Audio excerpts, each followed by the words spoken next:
and Matthew Chang. So we're very proud of that title. And now, of course, we are starting a stronger local content strategy as we proudly present our adaptations. We believe that the Filipino, if not can match, but can surpass what has already been done. And of course, with excellent creative production teams like the ones from ABS-CBN that were able to do this. So my answer to that, what we're excited about is that we are not limited to just K content. We are not limited to just adaptations. We are so excited to basically green light and work with multiple partners and build more content that is proudly Filipino. Thank you for that. Thank you. Thank you, You're good, Miss Princess. Princess? Yeah. Alright, go Alright. Rob. Sana kasama kami dyan sa pag-expand na yan. Ikaw naman, dati nang ino-offeran ka ng umacting, talagang ayaw mo. Ayaw ng direktor. Umayaw yung direktor sa akin. Pag-usapan natin later on Yeah, yan. later on yan. Pero ito, speaking of direct, we got a question for Direct Darnell coming from Josephine Bonsol of jobonsol.net. You were asking about her, one of our blogger friends, si Mami Jo. Mami Jo, Yeah, yes, a while siya ago. yan. Okay, Mami Jo, hello. Ito ang katanungan ni Mami Jo. Paano po ilalabas sa mga lead ang kakaibang gigil at takot? Thank you para sa tanong na yun. Salamat. Siguro, paggising mo pa lang naman, makahanap ka ng kagigilan, di ba? Pero for our lead actors, it really takes intelligence and creativity para maisip mo kung gaano nakakatakot ang isang eksena. So, I'd give it to our actors para sa kanilang imagination na napag-uusapan namin ng maayos at nagkakaintindihan kami kasi napakahalaga nung understanding ng isang artista sa eksena para mailabas yung yung takot na hinihingi ng eksena. Like, have you worked with some of the actors dito sa Flower Fever? Yes, most of them. So, yung pressure wala na masyado? Is that right? Or Siguro yung pressure sa first round, when of course, di ba, parang nagpa-pilot kayo, kine-create nyo pa lang yung tamang process for everybody. Pero towards the end, sobrang maganda yung energy ng lahat ng cast kasi lahat kami tulong-tulong, lahat kami wanted to do best foot forward lagi. So we all wanted na gumawa ng content na mas maganda at mas maganda pa sa lahat ng nilalabas ng ABS-CBN. And syempre, with cooperation, the partnership with View, talagang itinaas namin yung kalidad ng serye na ito. gosh, Robbie, if I may add taas ang lang. expectations natin dito. Actually, we had a screening last night sa Rockwell. We saw the first 2 episodes. I've seen Director Darnell's works in the past 12 years. This is his best work so far. Okay. Direct. Wow, so Grabe totoo. Grabe. Thank you, EJ. Parang ang laki ng budget. Wow, talaga lang wow ang nasasabi ko. Every single scene na pinanood namin kagabi was talaga namang, Direct Darn, congratulations. Trailer pa lang, yung ibang snippets, it feels like, and it's shot like a film. Ganun yung bawat Hindi na namin eksena. achieve yun. Siguro, malaki kasi yung suporta ng Dreamscape ng ABS. At syempre ng View, para talaga pagandahin. Tapos lahat kami sa set, lahat ng involved sa production, sobrang gigil na pagandahin yung programa. So makikita nyo lahat yung effort na yun. Ayun. Can't wait for that one, especially on Thursday, once again, 8 p.m. So if I were you to watch his best work yet, download the View app right now. Gawin nyo na yan. Okay. Another question coming from Chan Torres naman, our blogger for Direct Darnell. Ano pong maasahan ng audience sa Pinoy adaptation? May changes bang ginawa sa original storyline? Okay. Yung storyline, we kept the spine of the original Korean story kasi it's like, para siyang song interpretation. Sabi ko nga, na parang it's an original song, tapos pag in-interpret ng ibang tao, nagkakaroon ng ibang itsura, ng ibang vision about it. So, we kept the very spine of the story para sa lahat ng mga K-drama fans. Buo po yung kwento, nandoon po. And we also decided to keep the iconic scenes. Siguro most of it, nakita nyo na sa trailer. The shower. Oo, napanood ko yan. Pero that's Filipino. Okay. Yeah. Siguro mga iconic scenes like yung nakita nyo na yung swimming pool, nakita nyo na yung sabit sa condo, and a lot of the other memorable scenes from the Korean drama. We paid homage to that na parang respeto rin naman sa ginawa nila.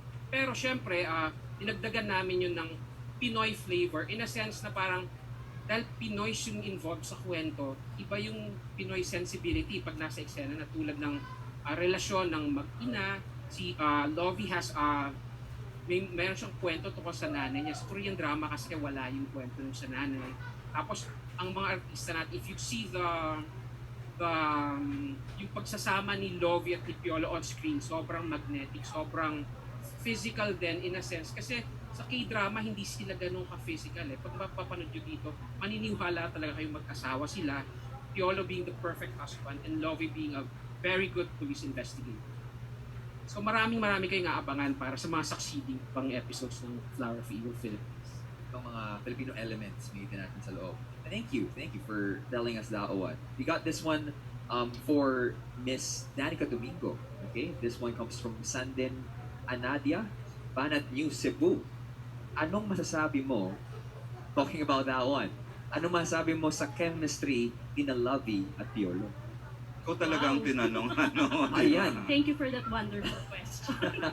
Ano kasi, fan ako ni Kapapi. Pinanood ko yung mga movies niya. So parang, syempre kami kasing mga writers, hindi kami kasama sa set.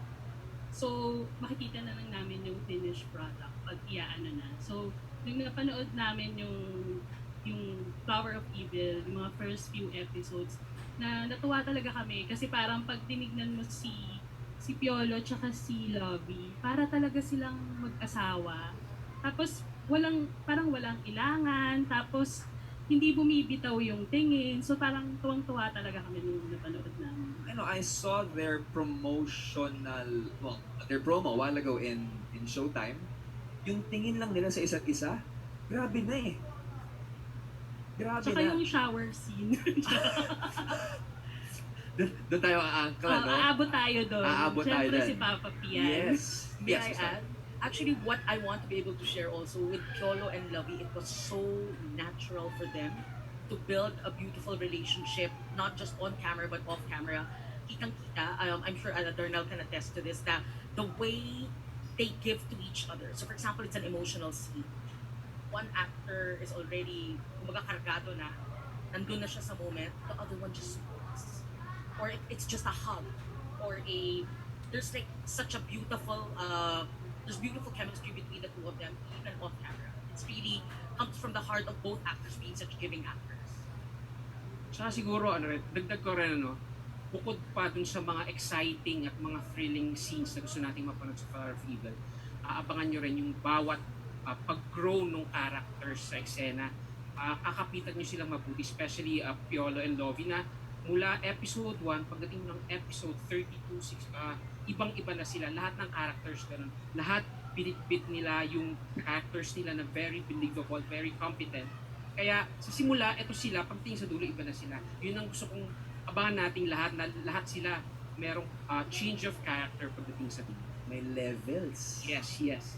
Ganun tinabaho. Ayun naman pala. But you said it a while ago. 32 episodes. Yun ang Yes. expect natin. Kasi kadalasan sa iba't ibang mga platforms, there are 16 episodes, diba? Like in a K-drama. But for this one, 32. Okay. Yeah, kasi sa Saturday at Sunday, dalawa. Speaking of, 48 hours lang ahead ang view Yes. na mapapanood. So, June 23 and 24, mapapanood muna sa view, and then the weekend, the Saturday, Sunday, sa A to Z and Kapamilya channel na po mapapanood naman sa PTV and online. So meron tayo multi-platform itong Flower of Evil. Thank you. Ito, nasabi na. Ano ka lang, hawak na rin naman ni Danica yung mic. Interesting eh. Dito ako talaga, kasi known naman ang ABS-CBN to do na napakahusay when it comes to mga adaptation. The phenomenal The Broken Marriage Vow is now the number 1 po na sa View din at saka sa ABS-CBN.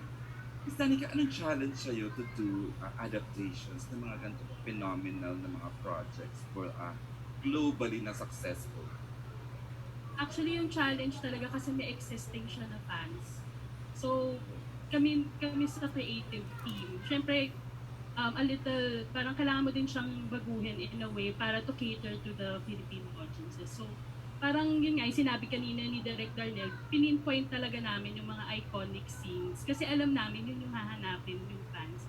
And at the same time, nagdagdag din kami ng ibang flavor kasi alam naman namin na hindi lahat nakapanood yung Korean version. So, in a way, pinipilipinize namin siya para mag-cater naman dun sa mga hindi pa nakapanood. So, parang meron din silang nakikitang bago.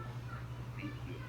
Thank you. Actually, doon patungkol yung tanong ng isang fan sa social media for Miss Danica Domingo, since this is an adaptation, what was the thought process in casting naman for the show? May hand po ba kayo doon, Miss Danica?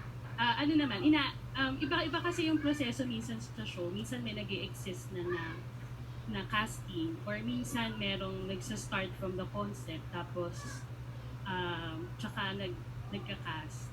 So, feeling ko in terms of casting, mas tinignan talaga dito yung, since it's a big project, tinignan yung competence ng artista. So, feeling ko kaya din pinili si Piolo at si Lovi. And The I think best, it, of course. yes, I think it initially started with Piolo and Lovi. And of course, we want to surround them with competent actors. Kasi ganun ang laban ngayon, di ba? Lahat kailangan magagaling. So, pagalingan sila sa eksena. Kasi yun yung masarap panuorin, di ba? Yes, and actually the goal was really to come up with such a stellar grade A cast that was noteworthy for their acting excellence. Tingnan niyo po yung cast. Ang huhusay po lahat. Lahat nag-deliver po everyday on set. They were working so hard off-cam, on-cam. Lahat po disiplinado. And nagbibigayan. I think yun yung napakahalaga. And I think this is also the strength of partnering with ABS-CBN. They really are known for their excellent adaptations. This is part of also what they bring. I mean, of course, as EJ mentioned, coming from the success of the Broken Marriage Vow, guys, it was so record-breaking. That was our first partnership with ABS-CBN on behalf of you. So really, it's really the excellence of the Dreamscape team of ABS-CBN to be able to do that.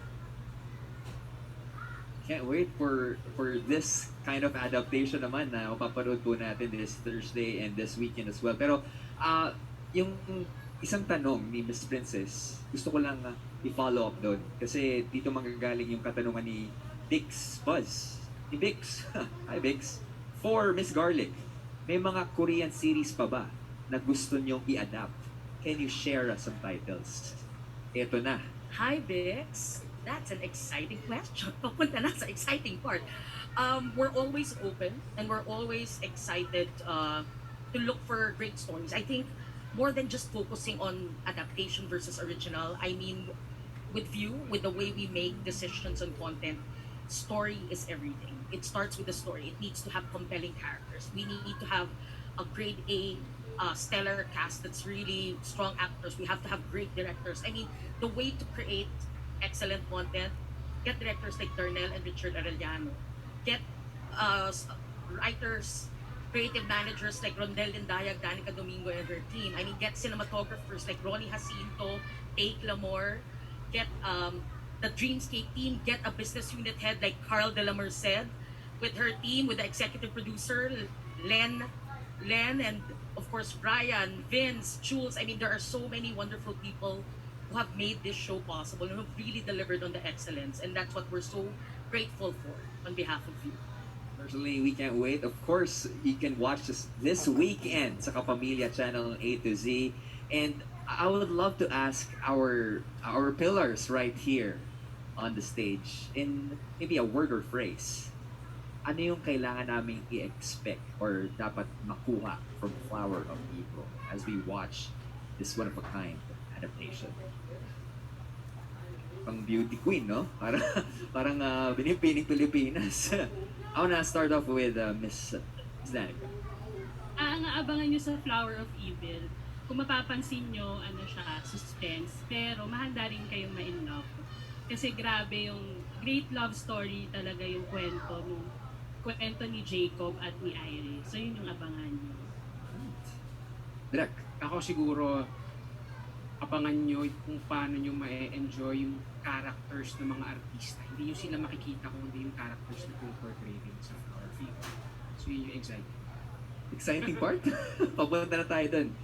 And kanina, ang galing lang, no? You got A-list actors and actresses na nagpapagalingan sa eksena, pero ang tunay na aangat ay yung eksena. Kaya lahat tayo, we're in for a treat. Miss Garlic. Why watch Flower of Evil? I mean, we've said it enough. It's the stellar cast. Ang uhusay po lahat from Lovi to Piolo to Agot to Edu, Joe M, JC. I mean, ang dami pang iba. And more than that, every single episode, every 5 minutes, may bagong pasabog. Babasagin niya kung anong pinaniniwalaan mo already dun sa kwento. Nakasakay ka na sa kwento, biglang may ganun, liliko, kakanan, kakaliwa. So the entire time nakasakay ka, it's a roller coaster of exciting emotions. It's all we can say, it's you will feel love, you will feel excitement, you will feel tension, you will feel fear. It's really something we can all be proud of, no?